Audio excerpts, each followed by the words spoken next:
So I'm going to be doing a rebuild on this. I'm assuming it's a 95-96 Polaris Xlt 600 because it doesn't have a fourth PTO oil line. I was running around the other day. I put triple pipes on it. I was expecting it to blow up so I could rebuild it, and it finally happened. So I'm gonna pull this motor out, and then I'm gonna bring it inside where it's warm, so that way I can tear it down and rebuild it. First thing I'm gonna start with is getting these pipes off. So I'll be back when I get all the springs off. So I've got all the exhaust out here. It took me like 5 minutes just to get all the pipes and stuff off. And I've just started taking a bunch of screws and stuff out.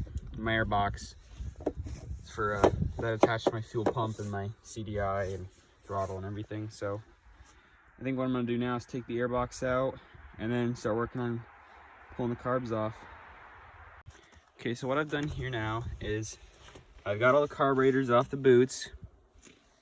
Right here, I disconnected my oil. I put all the carburetors over there. I didn't touch them because I know these things are not very fun to try to resync. Next thing I'm probably gonna do is just the ignition wiring, my spark plug wires, and then my coolant, these lines that connect to the motor. I'm gonna disconnect them and pinch them off, so that way they don't leak coolant everywhere. And another thing I did was I just took my fuel pump here and I just pinched the wires in between here so they wouldn't spill gas everywhere.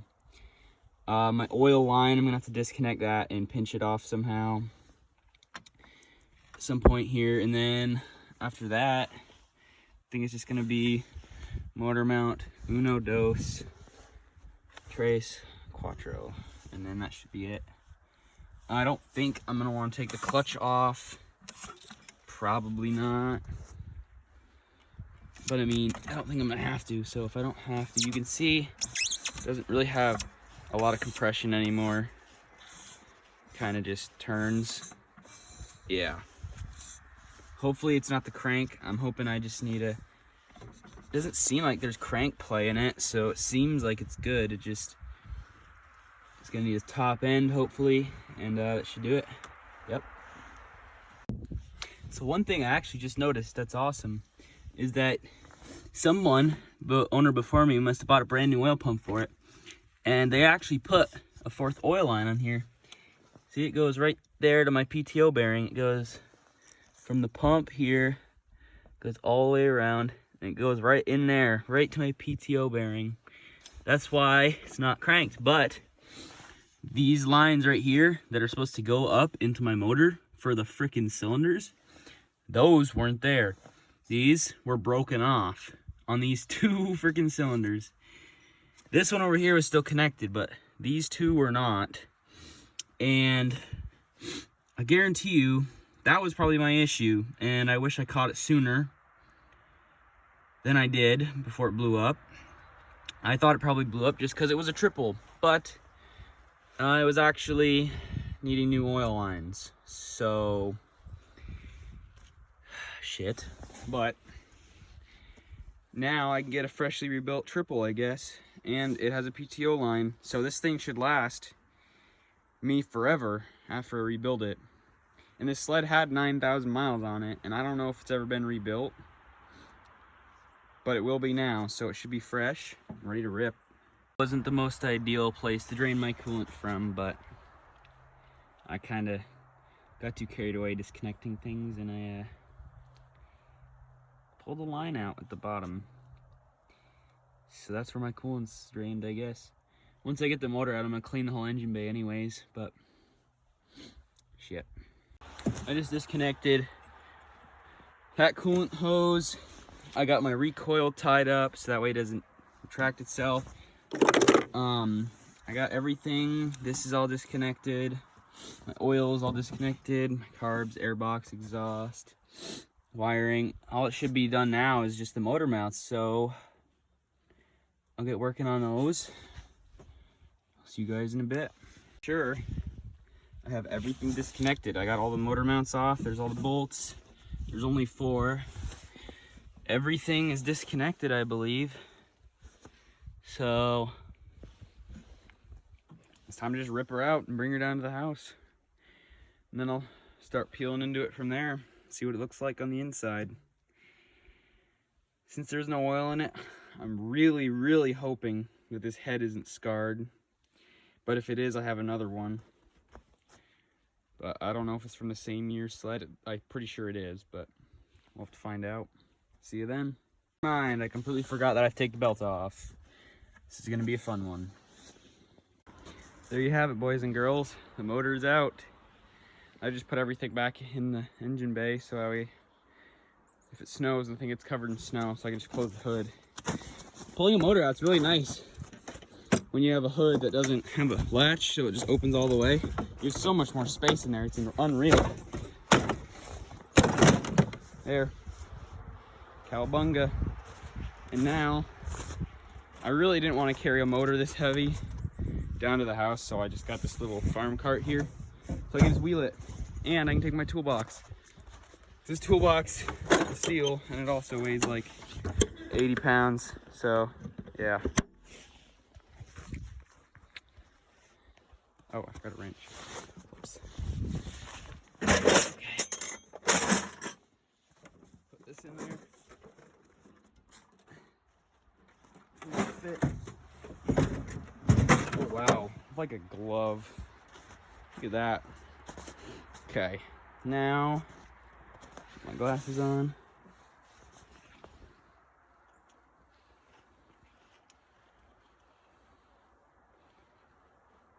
This really isn't working with one hand. Now this sled is gonna have a new motor in it pretty soon here. Meet you guys back at the house. Okay, so I'm in. The lights on. I'm in my basement workshop area. And I've got to get this other XLT motor out of the way. So that way I can get that other one down here. Get it torn into. This is the head from this other one I was talking about that'd probably work. It's fine, but I got a nice little cut on my hand there. That hurts a little bit, but if I need to, I guess I can use parts from this motor. I don't think this motor has a PTO shaft line for the oil here. It looks like it doesn't to me. There's no little thing there where we connect to, unless it's on the head, but I don't think so.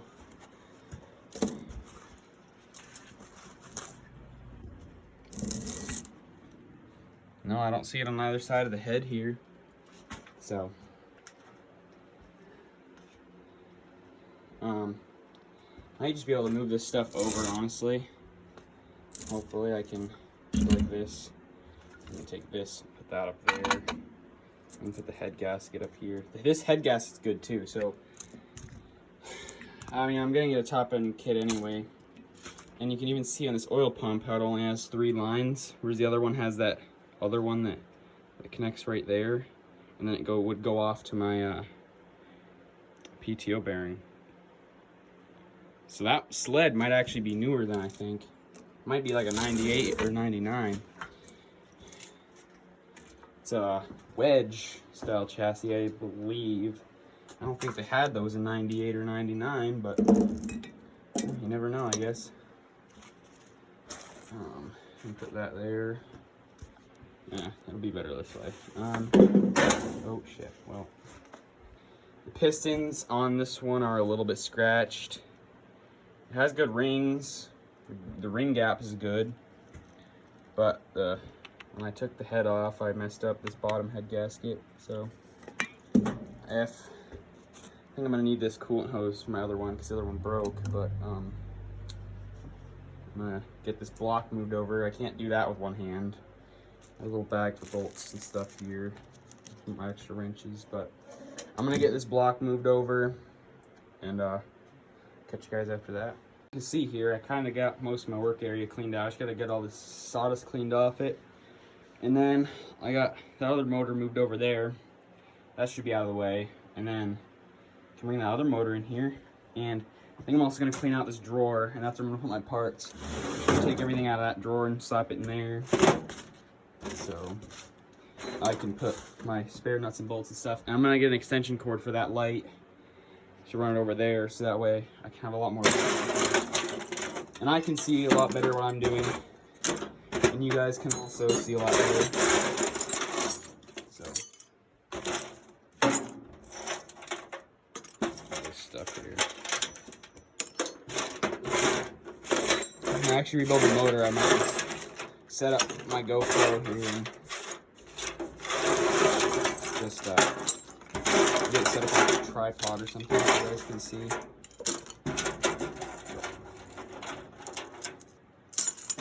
So wait for that. There's a bunch of little tiny screws in here. It's hard to pick up.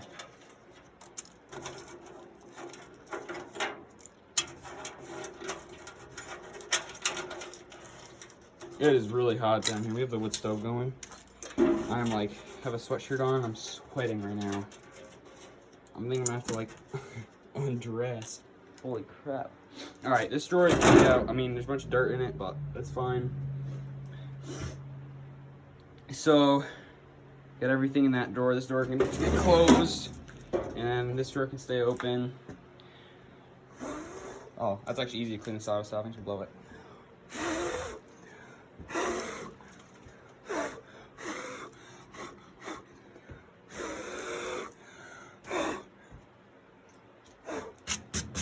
Wipe it off my hand, get all the stuck down stuff. Paper towel. Okay, so what I'm gonna do with the other one, I did the same thing. I'm just gonna layer this with shop towels, that way just an extra layer of protection so I don't get a bunch of stuff all over it. Yeah. And it'll soak up any oil or coolant or anything I spill so it doesn't get all over my workbench here. Okay.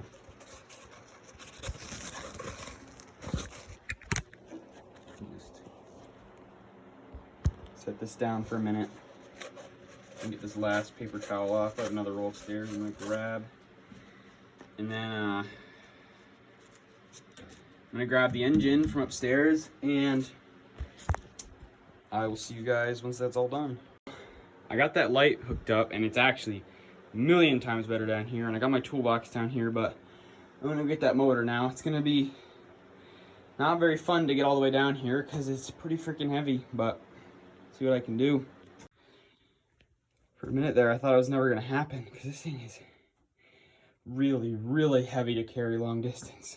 So what I did here was I put the paracord around each side of handles so I could carry it so it wouldn't spin, and the clutch makes this thing really heavy on that side. But as you guys can see, this oil line right here is right on the block. It's not, this is the head, the block's right there. Oil line is on the block, and it's on the PTO side. And this motor right here, you can see, there's no little bung there. There's no hole. This motor is junk. I'm not gonna rebuild that one. This is the one I'm gonna rebuild because this one's gonna be a lot more reliable because of a fourth oil line there, keeping that PTO bearing nice and lubricated. They didn't do that till 98, 99 on these XLT triples, and that right there is a big step because these things are notorious for blowing PTO bearings because on that year, which is 95, 96, they didn't have that fourth oil line, as you can see, and the PTO bearings were known for grenading because they weren't lubricated enough. But I'm gonna take all this, the oil, all the electronic shit down here off, and oil this side case, look at the recoil and the water pump. And then I want to pull the spark plugs out, and then this head cover, and then see what it looks like from there. And when I put the new motor back in, I'm gonna see if there's a way to connect this because this was never connected. And that's gonna be really helpful in these triples is heat sensor. So yeah, we'll get on that and see how it works. So I've got the carb boots off, the ignition coils off, the oil pump off. I've gotten the side cover and the recoil off, and I've gotten the water pump loose. I don't know exactly how it comes out, but I'll figure it out once I take the head cover off. So that's what I'm gonna do now. I'm gonna take all 8 of these bolts out here, all 8 of these bolts, and then I'll show you guys what it looks like from there once I take the domes off. And we'll see what the inside of this thing looks like. Here we go, I got the cover off. Yeah, you can obviously see the burnt up cylinder there. Yeah, I don't know. I'm pretty sure. Yeah, okay, so all the rubber that was coming around it was this little O-ring here. That's what that was. It melted a bunch and it pushed a bunch up into the cylinder because it got so hot with no oil in it. Shit. Well, you live, you learn. Let's take all these other O-rings off here. Okay, that one's not wanting to come off. That one will. Let's get a screwdriver for that one real quick. And we're using an Allen wrench.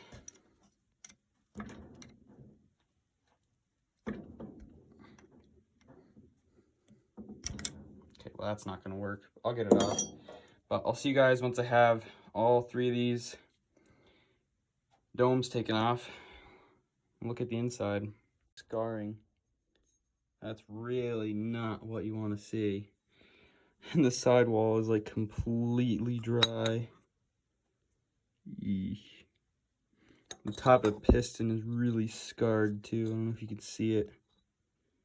All those little spots there. There's a bunch of little chunks taken out of it. This head gasket is like not flat anymore.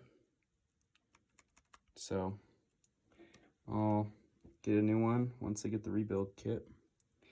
I'll take these other 2 off. These other 2 should be fine, but obviously I'm gonna rebuild the whole motor. So it's all gonna get done anyways. I think still gonna want to get that water pump off before I do that and see what it looks like from there. So see you then. This dome, the PTO side, this dome is extremely scarred. You can see all the dimples in there. This middle piston looks the best out of all of them, which is really uncommon in these triples, which is really surprising. I'm surprised. This is the middle dome too. You see how it's literally like not scarred at all. Nothing compared to those.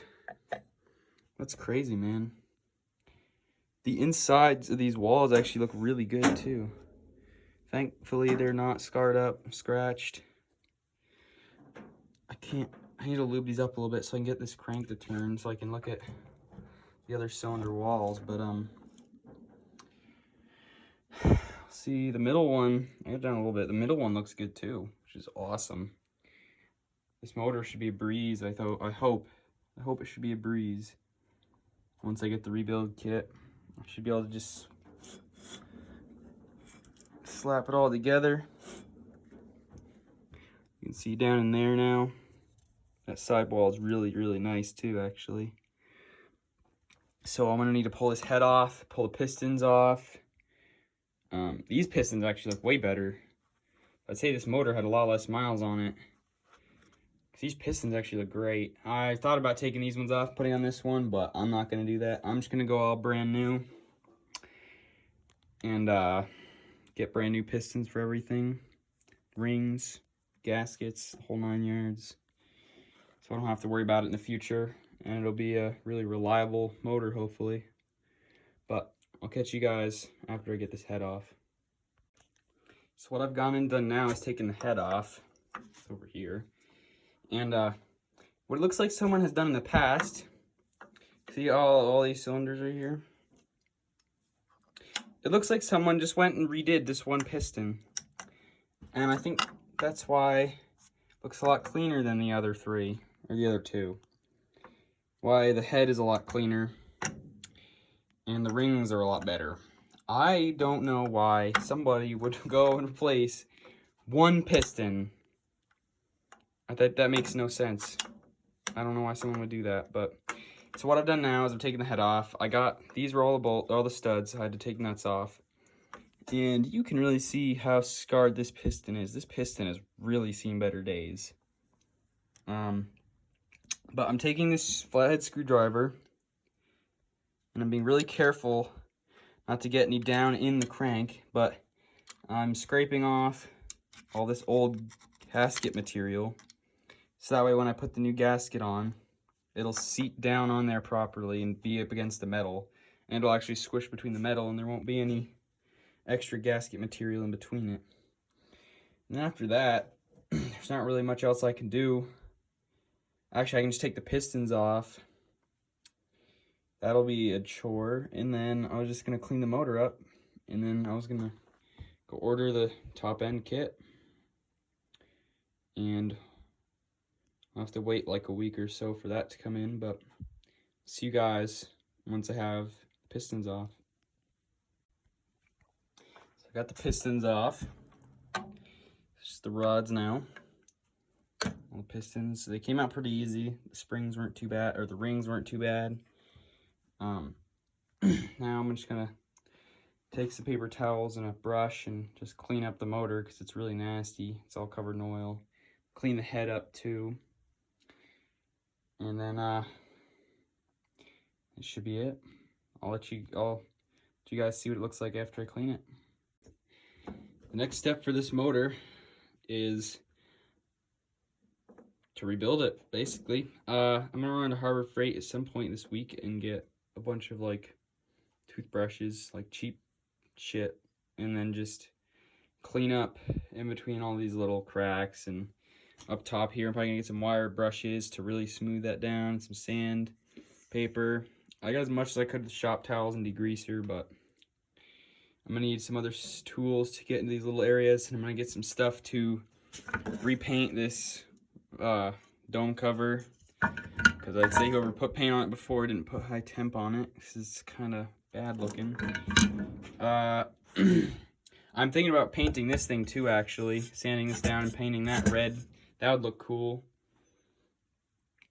I'm gonna get a bunch of stuff, like I said, wire brushes and stuff to clean this head up.